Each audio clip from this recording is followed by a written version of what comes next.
teachers in curriculum and classroom management and authored several books on education issues.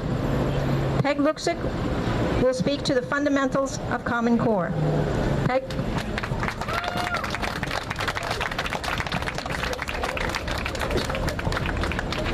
Thank you all for coming today. The most important thing you need to know about me is that I'm the mother of 6 children, and they are all girls except for 5 of them. It's an IQ joke. How fast did you get it? And I'm a grandmother now, and after 5 boys, my first grandchild is a girl, which I thought showed very good taste on the part of my son and his wife. You've heard a lot about who doesn't benefit from Common Core, so I thought I would start today by talking about who does benefit from Common Core, because somebody has to benefit, right? This textbook is a 12th grade literature book. It's by the Pearson Company. They are headquartered in England. Their American affiliate is Prentice Hall. They've bought out Prentice Hall. This textbook is one of 3 volumes that you would use in the 12th grade. If you go online, each volume is over $100. As well as the textbook, the children have to buy a workbook to read and a Common Core companion. And then there are vocabulary books, and there are grammar books, and there are workbooks for daily bell ringers. So you can imagine how much money Pearson is going to make from implementing this textbook. So I thought I should read it.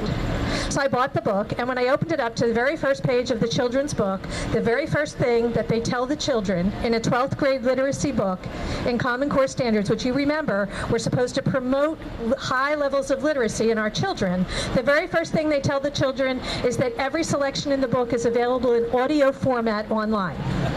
And the second thing they tell them is that there's an audio Cliff Notes version online. So not only do they not have to read a single word in the book, they don't even have to listen to the actual words that Chaucer wrote or Shakespeare wrote. They can go and listen to an audio summary. Now, I'm wondering how it can be close and careful reading of the text if the first thing we tell the children is that they don't have to read the text at all. And how many 17-year-olds being given that information will take advantage of listening to a Cliff Notes version instead of actually reading the book. So our children don't benefit, but the Pearson Company certainly does. I'm going to hand this to you because it weighs a ton. Now, let's look at the whole concept of Common Core. Common Core says we can set one standard for all the children. They're all going to learn the same thing at the same time in the same way. So let's see how that works. I want y'all to raise your hands. Raise your hands. Okay, this is vocal performance. When you can meet the standard, you can put your hand down, but you cannot put your hand down until you meet the standard. Are you ready? Luciano Pavarotti. Anybody who can sing like Pavarotti can put his hand down. Congratulations. Soloist with the New York Met. Chorus member with the New York Met. Soloist with a regional symphony. Chorus member with a regional symphony. Soloist with a church choir. Sings in the church choir. Sings in the shower and enjoys it. Can't carry a tune in a bucket. Can't find the bucket. Okay. Now, in Common Core, every child must meet the standard. Where would we set that standard? Well, where did you all put your hands down? At sings in the shower and enjoys it. I am a teacher in a Common Core classroom. There is no reward whatsoever for any child taking one step beyond the standard. But there are huge penalties if every child doesn't meet the standard. So where am I going to spend my time? With Mrs. Can't Find the Bucket over here, getting her up to sings in the shower and enjoys it.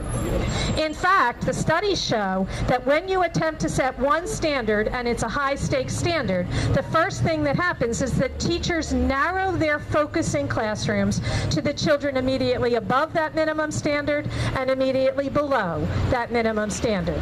They ignore the children at the bottom because they'll never get there. And if you look at states that are implementing Common Core, the achievement gap is growing. But what about the children at the top? What about the child for whom the standard should have in fact been Pavarotti? Well, see, when that child walked in the classroom, they could already sing in the shower and enjoy it, couldn't they? So they will show up as a success in a Common Core classroom. But education did not succeed for them. Education failed them because no attention is paid to the child who needed an education that would take him or her above that standard. But it is a silent failure, because Common Core changes the definition, it changes the goal of education from enlightening a child to reaching a standard. Now, nobody knew that was going to happen? It was such a surprise. Who would know? In 1983, the U.S. Department of Education created a commission to study education. Their document was called A Nation at Risk. And A Nation at Risk said, when you set minimum standards, the minimum becomes the maximum, and education for everybody goes down. Isn't it interesting that somehow in 2014 we don't know what we did know in 1983?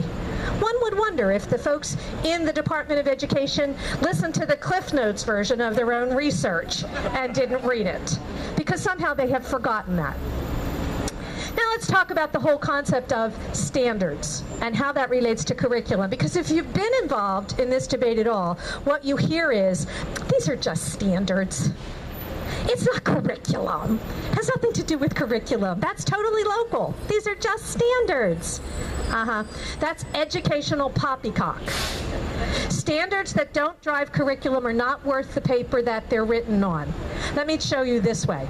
The standard is you have to make a chocolate cake that tastes just like my chocolate cake and has the same texture as my chocolate cake. Do you see my cake? It's a wonderful cake. 3 layers, chocolate icing, sprinkles, terrific cake.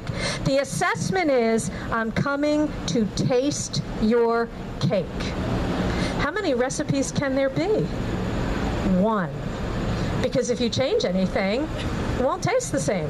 It won't have the same texture. And so you'll fail. If I control the goal and I control the test, I control what happens in the classroom. There is no escape. So let's talk about the test. We've heard a lot about PARCC tests. Now, when I was in grad school, part of my fellowship requirements were I actually ran the psychometric testing clinic as the grad assistant in the university that I went to. So I administered the test, scored the test, used the test to diagnose children, interpreted the scores. So I know quite a bit, as it happens, about testing. One of the things that we know is that high-stakes assessments can never be valid and reliable. They throw those words around. Those words actually mean something in testing. So children come into an educational testing session. Some of them are sick, but you don't know it yet. Some of them, their dog died last night, and so they're not ready to take a test. I was recently in New York, and one of the teachers talked about how one of her 6-year-olds saw her mother shot on her front porch. We're going to expect that child to take a test? The tests are not valid and reliable because you can't control what the children bring to the testing situation, and you don't know which children have a factor that's going to be interfering with the results. In any population, that's about 10% of the kids. But the lower the socioeconomic status of the child, the higher that percentage goes. Because the more likely those children are to have had upheaval in their home the night before. They didn't get breakfast. Something happened in their neighborhood that was upsetting. So for those children, the tests are purely discriminatory. Now let's look at the structure of the tests themselves. The PARCC tests actually come with a model curriculum. In the PARCC model curriculum, you don't need to learn to do the standard algorithm, write the problem down, the way our teacher here talked about, until the 4th grade for addition and subtraction instead of 2nd. You don't have to need to know how to do long division until the 6th grade, but starting in the 6th grade, you can use a calculator when you take the math test, so you don't really need to ever learn to do it at all. You just need to be able to push the buttons on a calculator. And when you take the writing test, you can use a spell checker. So you don't have to be able to spell either. The PARCC tests call for, even in math, they call for constructed response. The kids are supposed to write about why they solved the problem the way they solved it. And the child can do all the math correctly, but if they don't write about it as much, they get a lower score. That makes it not a math test. It makes it a writing test. But the children will be put in math remediation. Who does that hurt? Well, first it hurts boys. Because, you know, if you ask a girl to write an essay, she'll write the front of the page and the back of the page and put little hearts over the eyes and probably tell you what she had for breakfast that morning. 3 of my boys are engineers. If I ask them, why did you do the math the way you did the math, they would look at me and say, because that's the way it worked. And what they wouldn't write but would be thinking is, you dummy. What's the matter? Why did I do it that way? It's the right way to do it. Boys will get a lower score. Who else? Children from lower socioeconomic backgrounds, children with learning disabilities, children for whom English is a second language. All of those children will get a lower math score, not because they didn't do the math correctly, but because they couldn't write about it. That makes it not a math test. It makes it a writing test. Now, what effect does that have? Well, let's trace Common Core. The proponents of Common Core, actually there's an organization called the National Center for Education and the Economy. They wrote a document called What Does It Mean to Be College and Career Ready? Mark Tucker is the head of that organization. He's been involved in this from the beginning, and he's an advisor to the U.S. Department of Education on implementing Common Core. So I thought we should read his document. And he said, college and work ready means being able to go to a community college. In math, he specifically said, Algebra 1 by the end of your sophomore year in high school, in those words.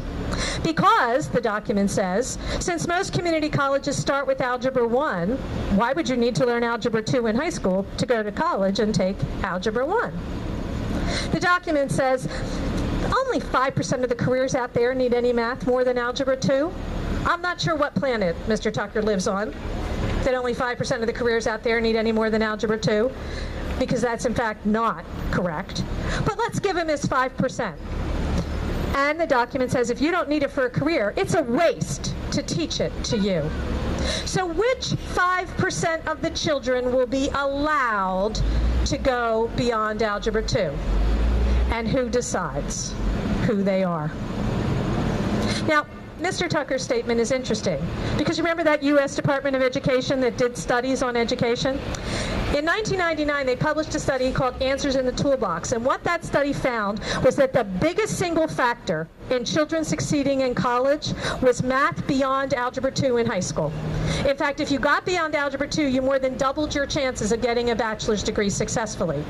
That study became the basis of a meta-analysis by Auburn University, and what they found was that kids who get to calculus in high school are 28 times. Understand, I did not say 28%.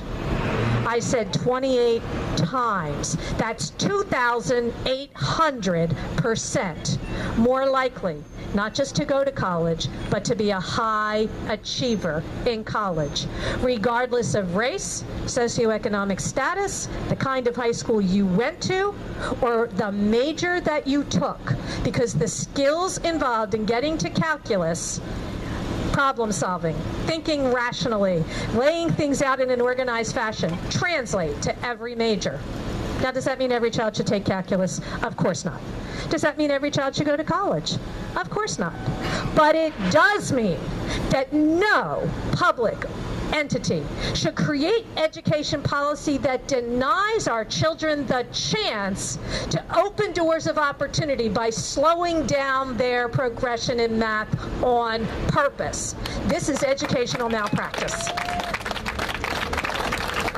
Now, let's put that with the tests. So Common Core slows math down. So we're already not at calculus. And in fact, the College Board openly said calculus is not part of the Common Core math progression. Now we put the children in these PARCC tests that score writing instead of math. So our kids get put in math remediation, which means they're slowed down even more. So the children who most need doors opened are the ones least likely to have that happen. These tests discriminate.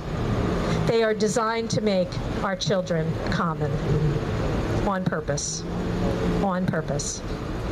It's interesting, in Pennsylvania, I live in Pennsylvania, we had hearings at our House Education Committee, and in the hearings defending Common Core, the statement was made, well, I don't know why anybody's upset about this. This is just like McDonald's. No matter what McDonald's location you go to, all the hamburgers are the same. So why can't our schools create the same quality standards? And I honestly couldn't believe my ears. The person actually thought they were being reasonable. So let's examine that. They weren't talking about the McDonald's buildings. They were talking about the hamburgers and comparing our children to the hamburgers of McDonald's. Now, McDonald's, when they make their hamburgers, they start by using 100% USDA inspected ground meat. If it doesn't meet that standard, they throw out the ground meat. If it's Angus beef, they're not going to put it in their regular hamburger because they won't make any money, so they don't use that either.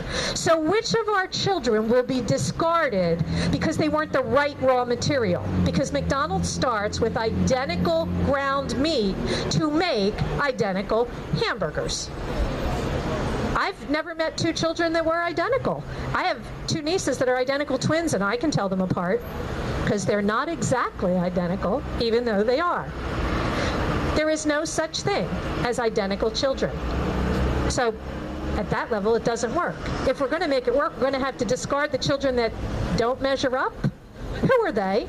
Who decides what happens to those children? McDonald's uses an identical process. You have to go to school. All the hamburgers have the same recipe for the same time, in the same temperature, in the same stoves, identical. So if we're going to apply that, then in Common Core, every teacher, because the recipe in education is the curriculum, so every teacher is going to have to teach the same lesson at the same time in the same words in every classroom in the country. Oh, that'll work. We all know how well that will work, right?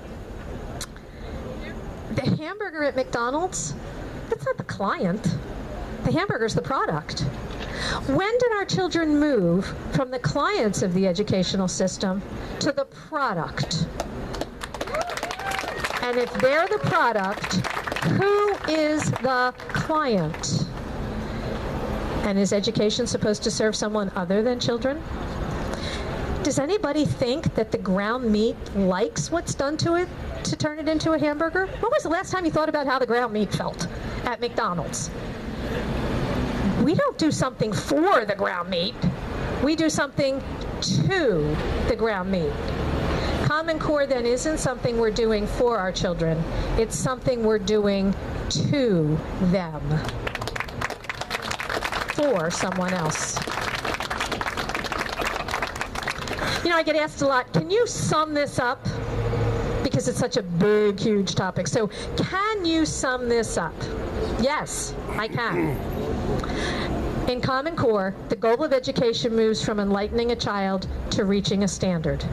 And control of the standard moves from parents, teachers, and taxpayers to a centralized bureaucracy that has never met you, has never met your child, and frankly doesn't care a whit about what you think or what is good for your child. In Common Core, the taxpayers are the piggy banks, and our children are the guinea pigs. Yes. Very good. That's very good. That's very good. That's excellent. People say to me, oh, okay, but are we going to win? Oh, of course we are. Now, I am so delighted to see so many men here, because when I travel the country, it's women who are standing up all over. And somebody asked me about the preponderance of women in this movement, and I explain it this way. You know, it's been said that fathers will die for their children, and God love you, gentlemen. That is true. God bless every one of you. Mothers will kill. There is no mother and no grandmother on the planet who is ever going to say, oh yeah, you can have our little ones. Not ever going to happen. I was in New York talking to a bunch of legislators, and one of the mothers said, look, there's two groups of people when it comes to Common Core. Those who don't know anything about it, and those who are irate. And the second group is growing, and the first group is shrinking. So you should pay attention. And that is true. When the U.S. government decided to declare war on every public school child in America, they forgot that all of those children have moms and grandmoms attached. We're going to beat them. It's a war the government is going to lose. The only question is, how long will it take? Well, that completely depends on you. How involved are you willing to get? The worst thing you can do is say, oh, I went to this rally, yay me, and go home and do nothing. That would be the worst thing you can do. Best thing you can do, get the facts. This is a war of intelligence, and in a war of intelligence, the ignorant lose. So get the information. Have a Common Core coffee clutch in your house. Now, I get asked to speak a lot. Obviously, I can't travel the country as much as people would like me to. So I have videos over there. For a small donation, you can receive one.